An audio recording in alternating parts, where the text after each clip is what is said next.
এই তরুণদেরকে আমাদের প্রিয় নবী সাল্লাল্লাহু আলাইহি সাল্লাম অত্যন্ত ভালোবাসতেন এবং বিশেষ গুরুত্ব দিতেন। অনেক বড় বড় গুরুত্বপূর্ণ দায়িত্ব প্রিয় নবী সাল্লাল্লাহু আলাইহি সাল্লাম অনেক তরুণদের হাতে দিয়েছেন। তিনি তাদেরকে এত বেশি ভালোবাসতেন। আমরা যদি কোরআন দেখি তো কোরআনে কারিমে আল্লাহ রাব্বুল আলামিন বিভিন্ন জায়গায় তরুণদের দৃষ্টান্ত উপস্থাপন করেছেন। আমি আমাদের তরুণ বন্ধুদেরকে বলতে চাই, কোরআনে কারিমের দুটি সূরা আপনারা বিশেষ করে তরুণরা, যুবকরা বারবার করে পড়বেন, বিভিন্ন অ্যাঙ্গেল থেকে বোঝার চেষ্টা করবেন। তার একটি হলো সূরা কাহাফ, আরেকটি হলো সূরা ইউসুফ। সূরা কাহাফে আল্লাহ রাব্বুল আলামিন কিছু যুবকের ঘটনা, ইতিহাস আমাদের সামনে তুলে ধরেছেন এবং তাদের সম্পর্কে বলেছেন, ইন্নাহুম ফিতয়াতুন আমানু বিরাব্বিহিম ওয়া জিদনাহুম হুদা। তারা ছিল কিছু যুবক যারা পৃথিবীর ইতিহাসের বিরল দৃষ্টান্ত স্থাপন করেছে এবং এমন এক ত্যাগের স্বাক্ষর তারা রেখেছে যে কোরআন সেই ইতিহাসকে উল্লেখ করেছে। তারা আর কেউ ছিল না, তারা ছিল কিছু যুবক, কিছু তরুণ। এরাই গোটা সমাজের মোড়কে পরিবর্তন করে, তারাই গোটা সমাজকে নিয়ন্ত্রণ করতে সবচেয়ে প্রভাবশালী ভূমিকা রাখতে পারে। তারা ছিল কিছু যুবক যারা ঈমান এনেছিল আল্লাহর প্রতি। আল্লাহ তাআলা তাদের উপরে হেদায়েত আরো দিয়েছেন এবং তাদের হেদায়েতকে বৃদ্ধি করেছেন। তারা সের উপরে অটল ছিল এবং অটলতাটা এত বেশি ছিল যে কোরআন সেই ইতিহাসকে উল্লেখ করেছে। আজকের তরুণদের সেই ঘটনা পড়া উচিত, কিভাবে শিরক থেকে বাঁচার জন্য, তাওহীদের দিকে যাওয়ার জন্য যুবকরা কাজ করেছে, কিভাবে তারা অনুপ্রেরণা হয়ে আছে আমাদের জন্য, অনুসরণীয় হয়ে আছে পৃথিবীর ইতিহাসের আগামীর সকল তরুণদের জন্য। সেটি জানবার জন্য আপনাকে সূরা কাহাফ পড়তে হবে। সূরা কাহাফের তরুণদের সেই ঘটনা আপনাকে পড়তে হবে। আসহাবে কাহফের যুবকদের ঘটনা আপনাকে জানতে হবে। আরো বিভিন্ন যুবকদের ঘটনা, একাধিক যুবক দলের ঘটনা আল্লাহ সুবহানাহু ওয়া তাআলা সূরা কাহাফে উল্লেখ করেছেন। কিয়ামতের আগে দাজ্জালের ফিতনা থেকে বাঁচার জন্য এই সূরা কাহাফটা অনেক বেশি গুরুত্বপূর্ণ। প্রিয় নবী সাল্লাল্লাহু আলাইহি সাল্লাম বলেছেন, সূরা কাহাফ যে ধারণ করে, যে তেলাওয়াত করে, এটার মধ্যে যে মাশগুল থাকে, নিজেকে এর মধ্যে সে ব্যস্ত রাখে, সূরা কাহাফকে সে চর্চা করতে থাকে, এই ব্যক্তিকে আল্লাহ দাজ্জালের ফিতনা থেকে বাঁচাবেন। বিশেষ করে সূরা কাহাফের প্রথম 10টি আয়াত মুখস্থ করবে, হিফজ করবে, পড়তে থাকবে, দাজ্জালের ফিতনা থেকে আল্লাহ তাআলা রক্ষা করবেন। এজন্য সূরা কাহাফ বিশেষ করে তরুণরা তাদের ইতিহাস জানবার জন্য, তাদের পরিচয়, আত্মপরিচয় এটা জানবার জন্য এই সূরা কাহাফটা পড়া দরকার।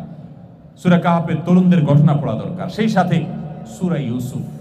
আজকের তরুণরা তাদেরকে ধ্বংস করবার জন্য সংস্কৃতির নামে, বিনোদনের নামে, শিক্ষার নামে, বিভিন্ন নামে আমাদের তরুণদেরকে শিকার করবার জন্য আজ নানা রকমের আদার দেওয়া হয়েছে। মাছ শিকার করবার জন্য বর্ষির মুখে যেরকম অনেক মুখরোচক আদার দেওয়া হয়, আমার তরুণদেরকে, এদেশের মুসলিম যুবকদেরকে, তরুণীদেরকে ধ্বংস করবার জন্য শিক্ষার নামে, কখনো বিনোদনের নামে, কখনো সংস্কৃতির নামে, কখনো বিভিন্ন নামে আমাদের তরুণদেরকে নানা রকমের আদার দিয়ে শিকার করা হচ্ছে। শিকার হওয়া তরুণের সেই অনুভূতিও নেই, তার সেই ন্যূনতম সেন্সটুকু পর্যন্ত নাই যে সে শিকার হয়ে যাচ্ছে। সে কারো না কারোর অন্ধ অনুকরণ করছে। তাকে বলা হচ্ছে তুমি স্বাধীন হও, তাকে বলা হচ্ছে তুমি খোলস থেকে বেরিয়ে আসো, তাকে বলা হচ্ছে তুমি নিজের মত প্রকাশ করো, তাকে বলা হচ্ছে তুমি মুক্ত হও। মুক্ত হওয়ার কথা বলে তাকে রবের গোলামি থেকে রবের গোলামদের গোলামে পরিণত করা হচ্ছে।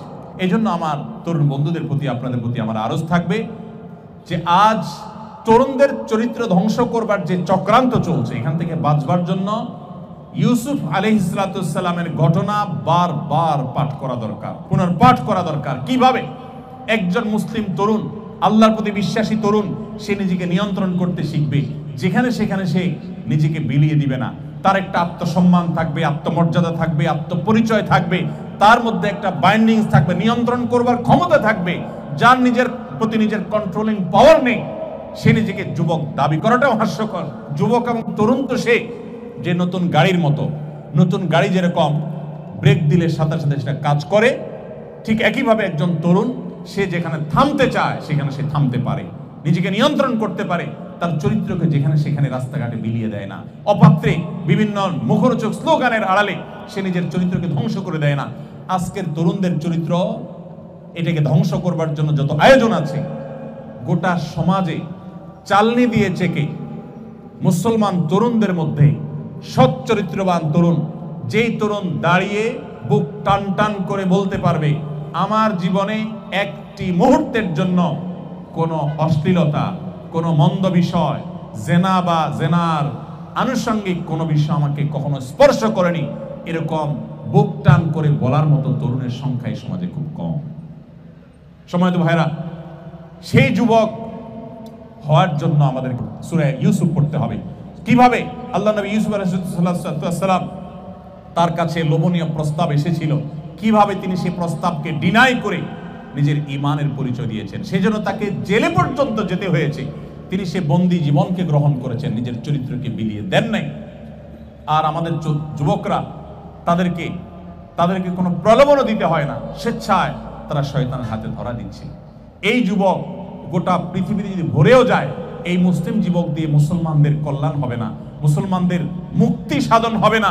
মুসলমানদের মুক্তির জন্য এমন কিছু যুবক দরকার যারা হারামকে না বলার মতো ঈমানি পাওয়ার অর্জন করবে। আল্লাহ আমাদের সব যুবককে সে তৌফিক দান করুন। অতএব আমি যুবকদেরকে বলতে চাই যে আপনারা সর্বপ্রথম যে কাজ করবেন তা হলো কোরআন এবং হাদিসের ব্যাপক নলেজ এবং ইলম অর্জন করতে হবে আপনাকে। আপনি শুধুমাত্র শুনে শুনে মুসলমান হলে চলবে না, আপনি মুসলমানের সন্তান মুসলমান হলে চলবে না। আপনাকে কোরআন সম্পর্কে জানতে হবে, আপনাকে হাদিস সম্পর্কে জানতে হবে, আপনাকে তুলনামূলক ধর্মতত্ত্ব সম্পর্কে জানতে হবে। আপনাকে কূটচক্র যে নাস্তিক এবং উগ্র নাস্তিক যারা মিস্তাব এবং মুসলমানদের প্রতি বিদ্বেষ লালন করে, এরা যে বিভিন্নভাবে বিশেষ করে সোশ্যাল মিডিয়াতে, বিভিন্ন ব্লগে, বিভিন্ন জায়গায়, বিভিন্ন প্ল্যাটফর্মে তারা যে ইসলামের বিষয়ে আপনাকে সন্দেহ প্রবণ করে তুলবার জন্য নানা রকমের তারা ফাঁদ পেতে রেখেছে, সেগুলোর বিরুদ্ধে সোচ্চার হওয়ার জন্য আপনাকে জ্ঞান অর্জন করতে হবে। আপনাকে ইসলাম সম্পর্কে নিজে আগে ভালো করে জানতে হবে, তাহলে সেগুলো মোকাবেলা করতে পারবেন। এবং নিজের চরিত্রকে হেফাজত করবার জন্য যেমনটি বলেছিলাম, সূরা কাহফ এবং সূরা ইউসুফ আপনাকে পড়তে হবে, বুঝতে হবে। আল্লাহ তাআলা আমাদের সমস্ত যুব সম্প্রদায়কে যত ষড়যন্ত্র আছে, দেশীয় এবং আন্তর্জাতিক ষড়যন্ত্র, আমাদের এগুলো থেকে আল্লাহ রাব্বুল আলামিন আপন অনুগ্রহে, আপন রহমতে আমাদের সবাইকে হেফাজত করুন। আমিন। জাযাকুমুল্লাহু খাইরা ওয়া আখিরু দাওয়ানা আলহামদুলিল্লাহি রাব্বিল আলামিন।